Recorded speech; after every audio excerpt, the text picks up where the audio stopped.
कभी कभी जीवन में ऐसा क्षण आता है जब मनुष्य को लगता है कि उसकी प्रार्थनाएं भगवान तक पहुंची नहीं रही। वह पूजा करता है, दीप जलाता है, माला फेरता है, लेकिन भीतर कहीं एक खालीपन बना रहता है। और फिर एक दिन अचानक उसे पता चलता है भगवान शब्दों से नहीं, भाव से मिलते हैं। उन्हें बड़े मंदिरों की आवश्यकता नहीं है, उन्हें चाहिए एक सच्चा हृदय। आज की कथा एक ऐसे ही भक्त की है जिसके पास न धन था, न वैभव, न कोई बड़ा ज्ञान, लेकिन उसके पास प्रेम था। और प्रेम इतना सच्चा था कि स्वयं भगवान को उसके घर रसोइया बनकर आना पड़ा। नमस्कार, भक्ति कथा और कहानी में आपका स्वागत है। वृंदावन के पास एक छोटा सा गांव था। वहीं एक वृद्धा रहती थी। लोग उसे श्यामा माँ कहकर बुलाते थे। उसका संसार बहुत छोटा था। एक टूटी हुई झोपड़ी, एक छोटा सा ठाकुर जी का मंदिर और हर समय होठों पर राधे राधे।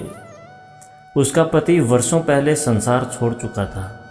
कोई संतान भी नहीं था। जीवन में यदि कोई था तो केवल उसके कान्हा।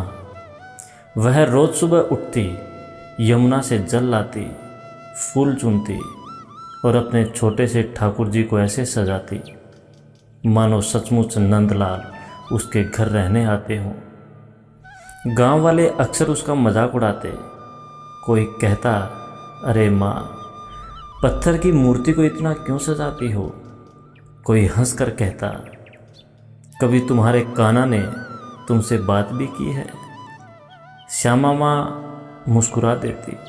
वह कहती, जिस दिन प्रेम सच्चा हो जाता है उस दिन पत्थर भी बोलने लगते हैं। उसकी एक आदत बहुत विचित्र थी। वह रोज़ भोजन बनाते समय 2 थालियाँ सजाती, एक अपने लिए और एक ठाकुर जी के लिए। वह बड़े प्रेम से कहती, आओ कान्हा, आज मैंने तुम्हारी पसंद की खिचड़ी बनाई है। और फिर कुछ देर आंखें बंद करके बैठी रहती। उसे लगता जैसे सचमुच कोई आकर भोजन कर रहा हो। गांव वाले इसे पागलपन समझते थे, लेकिन प्रेम हमेशा दुनिया को पागलपन ही लगता है। ओशो कहा करते थे, जिसे संसार पागल कहता है, कभी कभी वही परमात्मा के सबसे निकट होता है। समय बीतता गया। एक वर्ष गांव में भयंकर अकाल पड़ा। अन्न समाप्त होने लगा। लोग भूखे रहने लगे। श्यामा माँ के पास भी अब केवल थोड़ा सा आटा बचा था।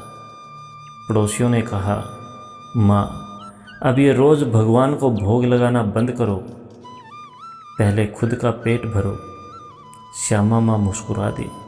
उसने कहा, जिसने आज तक मुझे भूखा नहीं सुलाया, मैं उसे भूखा कैसे सुला दूं? उस रात उसने घर में बचा आखिरी आटा निकाला। बहुत प्रेम से 2 छोटी रोटियां बनाई, एक अपने लिए, एक कान्हा के लिए। लेकिन जैसे ही वह भोग लगाने लगी, दरवाजे पर दस्तक हुई। बाहर एक बूढ़ा साधु खड़ा था। चेहरा थका हुआ, आंखों में भूख। वह धीमे स्वर में बोला, माँ, 3 दिनों से कुछ नहीं खाया। श्यामा माँ क्षण भर के लिए चुप हो गई। घर में अब केवल वही 2 रोटियां थी। एक पल के लिए मन कांपा। फिर उसने ठाकुर जी की मूर्ति की ओर देखा और मुस्कुरा दी। उसने दोनों रोटियां साधु को दे दी। साधु ने पूछा, और तुम? श्यामा माँ हंस पड़ी। मेरा कान्हा मुझे भूखा नहीं सोने देगा। साधु भोजन करके चला गया। अब घर में कुछ नहीं बचा था। रात गहरी होने लगी। भूख से शरीर कांप रहा था, लेकिन श्यामा माँ फिर भी ठाकुर जी के सामने बैठकर भजन गाने लगी। जो रखे राम वही रहिए, मनवा क्यों घबराए। धीरे धीरे उसकी आंख लग गई। आधी रात को अचानक बर्तनों की आवाज़ आई। श्यामा माँ की नींद खुली। उसने देखा रसोई में दीपक जल रहा है और वहाँ एक सांवला बालक खड़ा है, पीतांबर पहने, मोर मुकुट लगाए, चेहरे पर अद्भुत मुस्कान। वह रसोई में खाना बना रहा था। श्यामा माँ स्तब्ध रह गई। उसकी आंखों से आंसू बहने लगे। वह कांपती आवाज़ में बोली, कान्हा। बालक मुस्कुराया। माँ, आज तुमने मुझे भूखा नहीं सोने दिया तो मैं तुम्हें भूखा कैसे सुला देता। श्यामा माँ रोते हुए उसके चरणों में गिर पड़ी। भगवान ने उसे उठाया और फिर अपने हाथों से उसे भोजन खिलाने लगे। उस रात वह छोटी सी झोपड़ी बैकुंठ बन गई। सुबह जब गांव वाले वहां पहुंचे तो उन्होंने देखा झोपड़ी से अद्भुत सुगंध आ रही है। अंदर तरह तरह के पकवान बने हुए हैं और ठाकुर जी की मूर्ति के होठों पर हल्का सा घी लगा हुआ है। गांव वाले समझ गए, कल रात यहाँ कोई साधारण अतिथि नहीं आया था। उस दिन पहली बार पूरे गांव ने श्यामा माँ की भक्ति के आगे सिर झुका दिया।